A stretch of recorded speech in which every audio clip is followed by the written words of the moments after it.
About the loss function for classification tasks. Okay, so classification tasks can be two types, as you know. It's a binary classification where you have 0 or 1, positive, negative, yes, no, this kind of classification, and the multi-class classification where there can be multiple different outcomes, like let's say color, red, green, yellow, orange, something like that. And so for classification, we use the log loss or logistic loss function, or also called binary cross entropy function. Okay, so there is a little bit difference between the entropy and the cross entropy. So this one, log loss or binary cross entropy, is for two classes where there are only two outcomes, as I said, 1 and 0, class positive or negative. And there is the other one called categorical cross entropy, is used for multi-class classification, where there will be multiple outcome, more than two outcomes. Okay, so the formula is this: for binary cross entropy is minus 1 over n sum of yi times log of the probability. So yi is the actual class value. Let's say the class is 1, so yi will be equal to 1. And then 1 minus yi will be, for binary classification, it will be 0, because it's the remaining. Okay, 1 minus 1 is 0. So let's say this is yi is equal to 1. So it's a positive class, and this is the negative class. So for positive class, let's say yi equal to 1. So this will be log of probability of yi. Okay, and so when the and for the negative class, we have to calculate the log of being the negative class, or the outcome is negative. So log of 1 minus pi. So probability of the negative class. So if it's yi equal to 1, so this will be 0, and this part kind of vanishes, this side. And why we add a negative sign before? So because we are so logarithm is a very good function to model entropy. Okay, so log function is the monotonically increasing function, and entropy is what? Entropy increases when there is the more samples. So if n increases, entropy increases. The formulas of entropy is this: minus sum of I pi times log of the probability and the log of the probability. So when I increases, the number of samples, so or n or I, whatever you say, so then log of it also increases, like entropy also increases. Okay, so if the randomness is less, the entropy is also less or close to 0. But when randomness is more, there are more choices, more possibilities. Like let's say 50% chance of being head or being tail. So that's the maximum randomness. So the probability, the entropy will be 1. Okay. So log function is a monotonically increasing function. So more when the n increases, the log of n also increases. So similarly, as n increases, the entropy also increases. So log function is used as a to model the entropy. So one more thing is that the log function is the outcome of the log function is negative between 0 and 1, which are kind of the limits of the possible probabilities, right? Probability varies from 0 to 1. So when we have a probability, the value will be definitely between 0 and 1. Okay, and log 1 is 0, and 0 to within that 0 to 1 range, logarithm is negative. To counter that, we always put a negative sign to calculate the entropy. Okay, so so this is the cross entropy. So cross entropy says you whatever with the actual value of the class, you multiply with the log of the probability. So cross entropy increases greater than or equal to entropy. Cross entropy is always greater than or equal to entropy. Cross entropy is the number of bits required to entropy is the number of bits required to model the randomness, and cross entropy is the number of bits being used to model randomness. So the difference between the cross entropy and entropy is called KL divergence, or Kullback-Leibler divergence. Okay, so this basically the difference between the actual and the predicted probability distribution.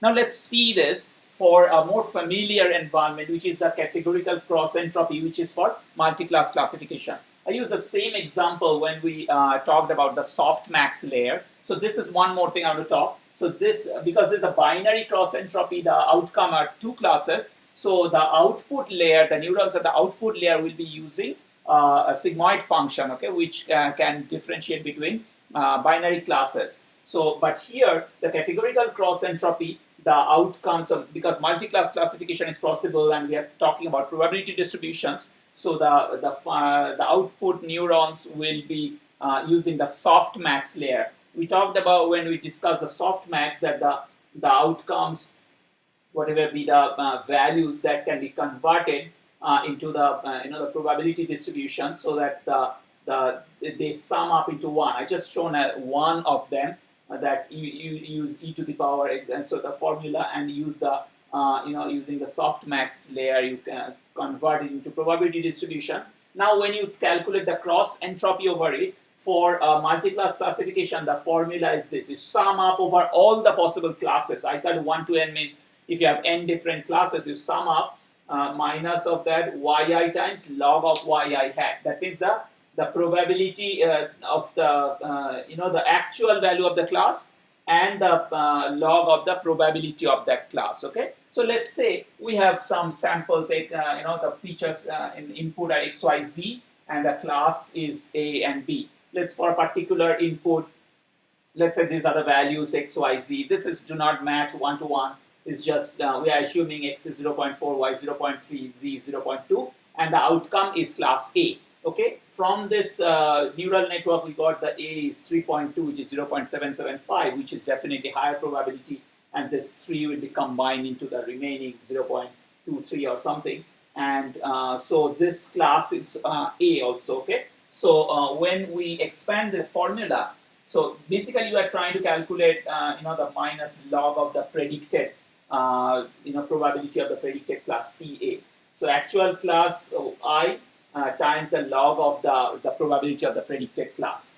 So if you kind of expand this formula, we get minus class A times log of PA plus class B times log of PB in that way, and we can see that this is the class A will have, because the actual yi, that means the actual level is also A. This is yi. So this will be class A will be 1. Okay, this will be 1, and the remaining classes will be 0, because the actual value is also 1, and we are getting the predicted value is 0.775. So we put 0.775 here, we get 0.11. So this will be 1 times 0.111, and the remaining will be 0, because the actual, this is 0, this is 0, this is, that means they are not matching. Okay, those class levels are not matching, so those classes will not be appearing. Now you see, when we check how the loss, categorical cross entropy loss changes with the prediction. Prediction can be 0 or 1. Okay, 1 means you are very close to the correct. Okay, close to the correct. Like this one, you see probability distribution 0.775, which is very close to 1. That is close to the actual. The actual is A. So this here A also gets 0.775. So it's close to 1.